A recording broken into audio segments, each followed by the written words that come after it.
Last Sabbath, I shared several clips showing what digital ID is, what many within the European Union are talking about, are exposing the same way they expose the COVID pandemic crisis. I would like to compile all those clips for you without any interruption, for you to pay attention carefully how the rocks are crying out, are warning us of what we are facing, which is fulfilling Bible prophecy, specifically Revelation chapter 13, verses 16 and 17. Listen carefully. If you go back to 9/11, and when Wesley Clark said we're gonna invade 7 countries in 5 years, what you were talking about were the countries where those central banks were not on board to do programmable money. And their governance structures were not on board with essentially, because of Epstein, I'll call it the Rockefeller Rothschild model. There was an effort to say, okay, we're going to basically assert control of the central banks in those countries. One of the reasons we're seeing so much tension around Iran is because Iran right now is the big leakage in the system. How? So it's not about their nukes? No. Iran's central bank counts. One of the reasons it counts is because their oil and energy is very important, including for China. Yeah. And that's very important in the BRICS system. What the BRICS system is trying to do is to create independent payment systems. But if you're going to come out with programmable money, with digital IDs that are interoperable globally and programmable money that controls in each jurisdiction centrally, you can't afford leakage. And so you've got way too much leakage in the system to proceed with what they're trying to do. And Iran and the BRIC nations are a sticking point. And certainly Iran's oil, feeding China gives China greater independence.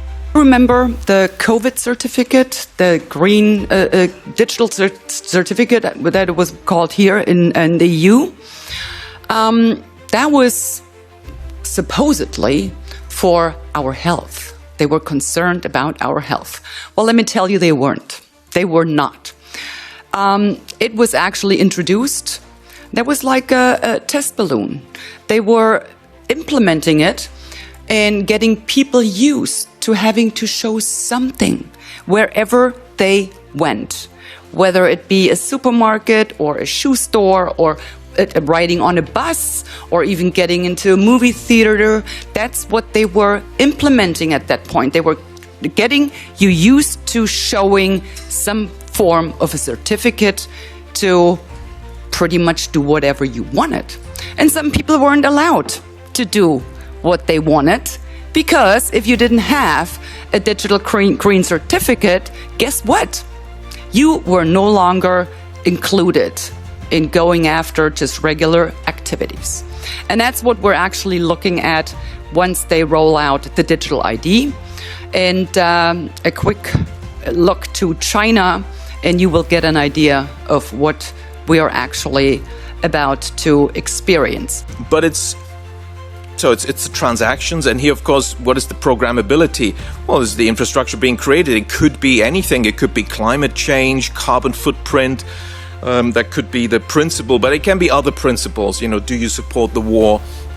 Are you on the right side with your opinion on whatever currently is, countries we're making war on?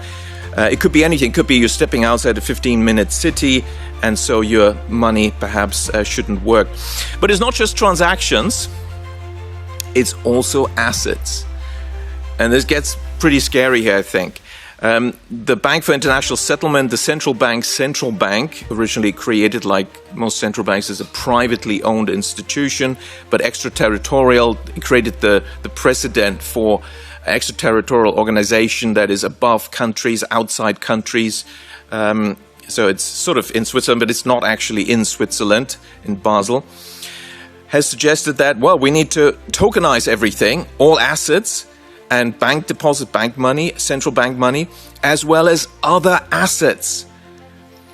And there needs to be seamless integration of all this and programmability in one platform, we are told.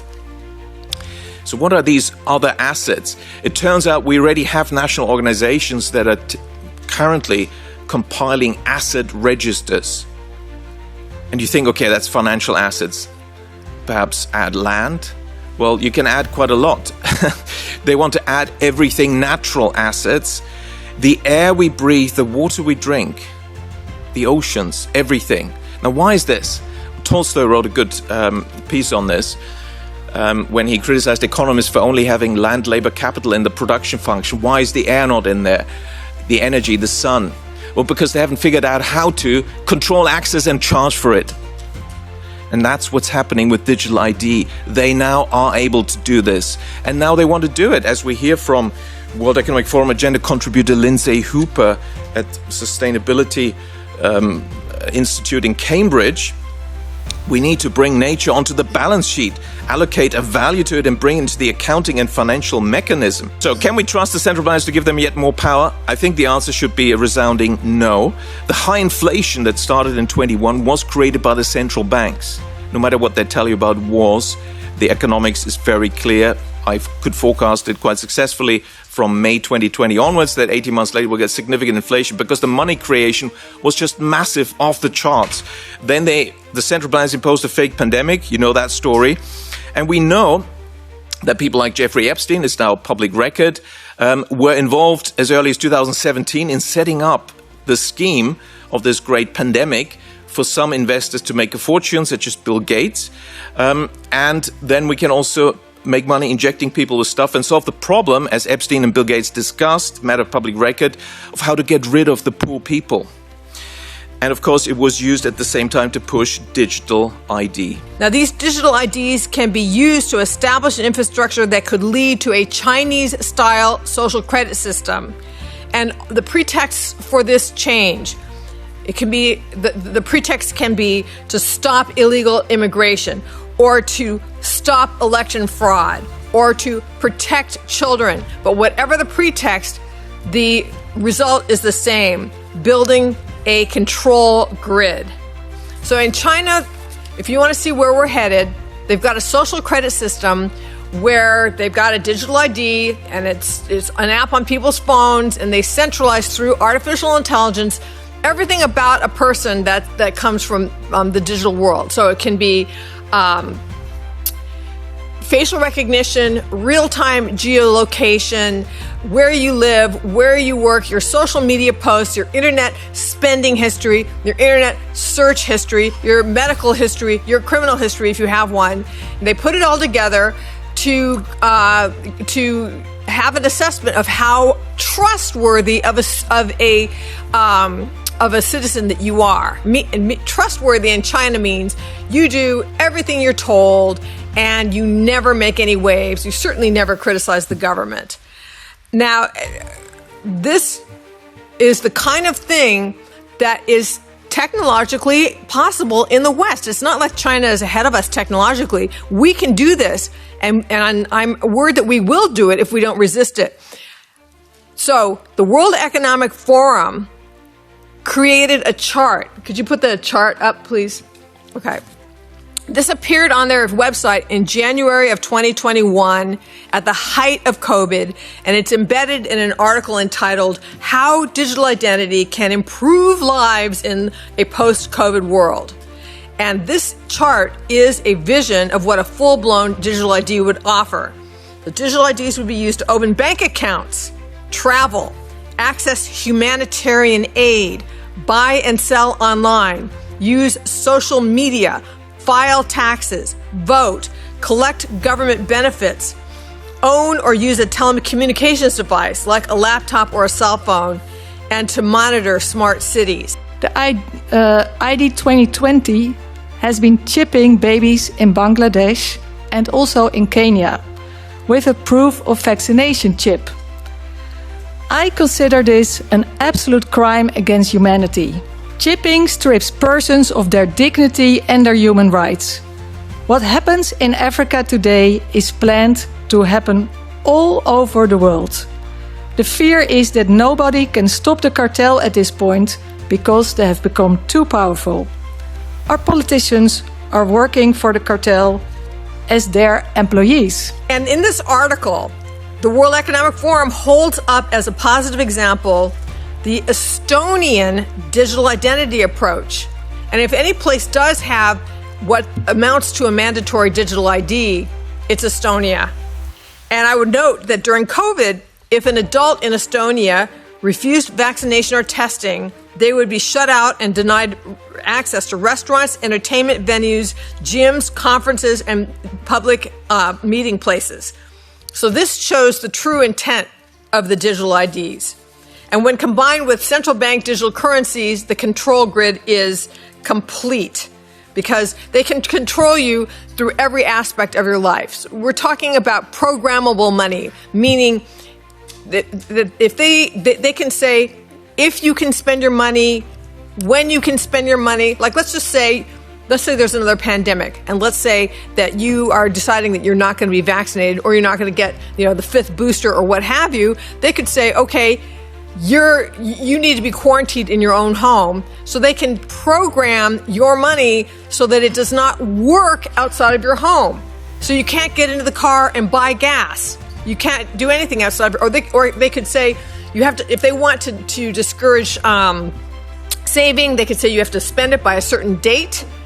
They could say you can only, if you've already flown someplace and you've used up your carbon credit, they can stop you from buying another flight that year.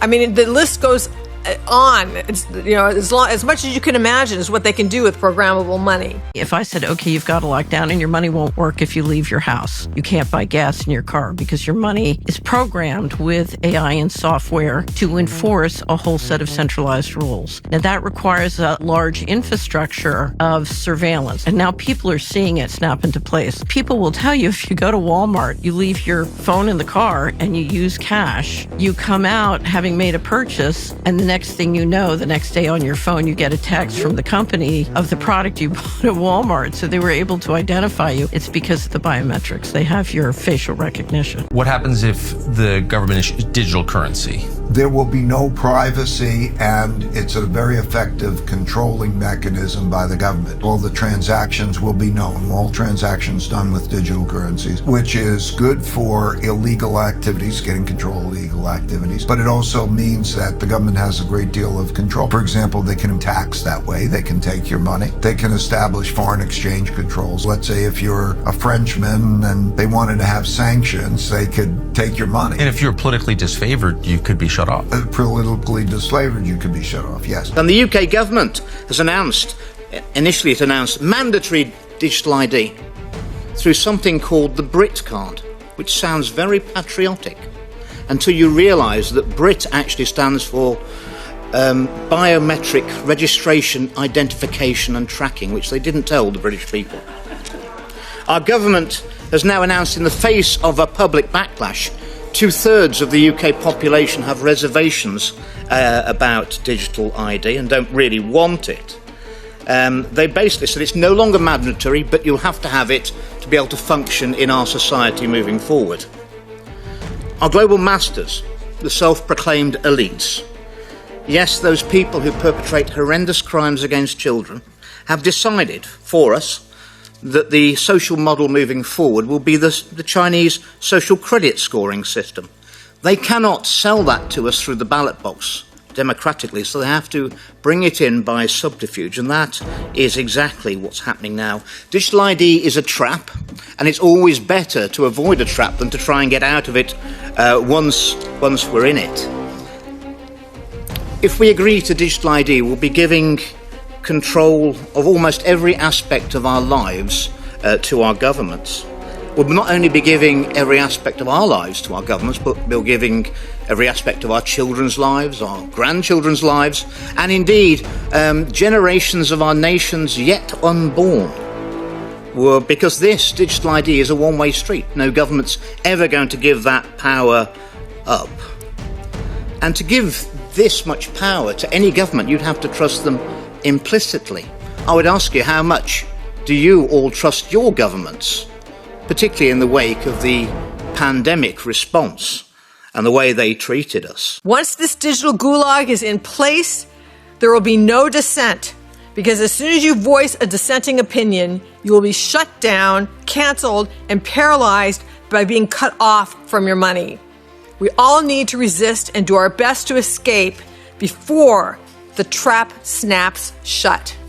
Thank you. And he causeth all, both small and great, rich and poor, free and bond, to receive a mark in their right hand or in their foreheads, and that no man might buy or sell, save he that had the mark or the name of the beast or the number of his name. Just remember, this is not something that's coming in the future, that they are warning you about. This is something that is already being implemented.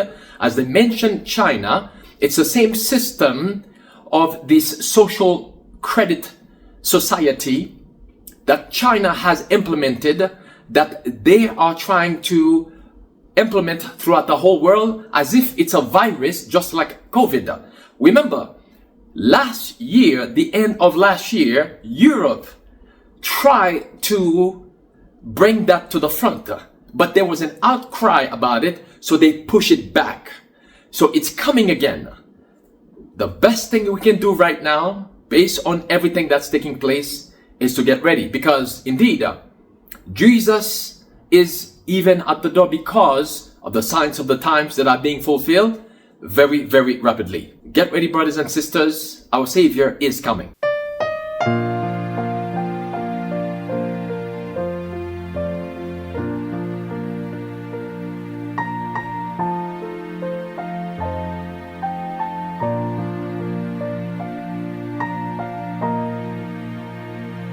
Just over the mountains in the promised land lies the holy city built by God's own hand.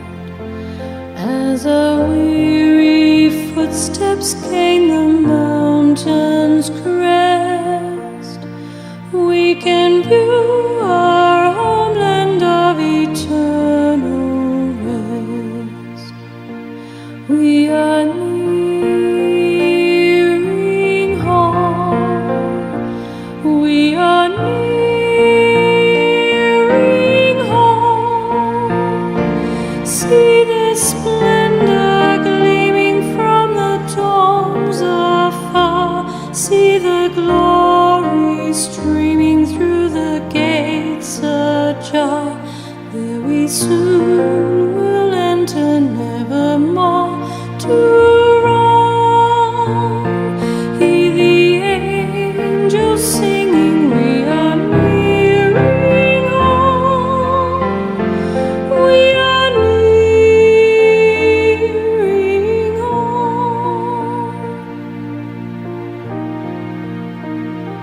In the rolls of the prophets we have long been told of that wondrous city with its streets of gold.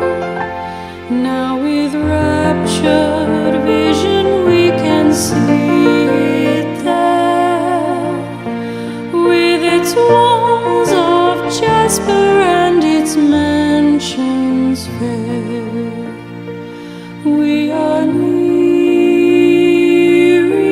home. We are nearing home. See the splendor gleaming from the domes afar. See the glory streaming through the gates ajar. There we soon will enter, nevermore to roam.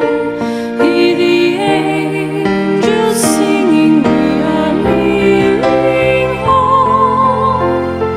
We are nearing home.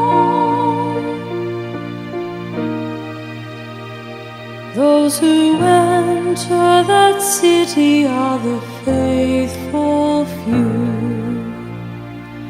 who keep God's commandments, faith of Jesus too. There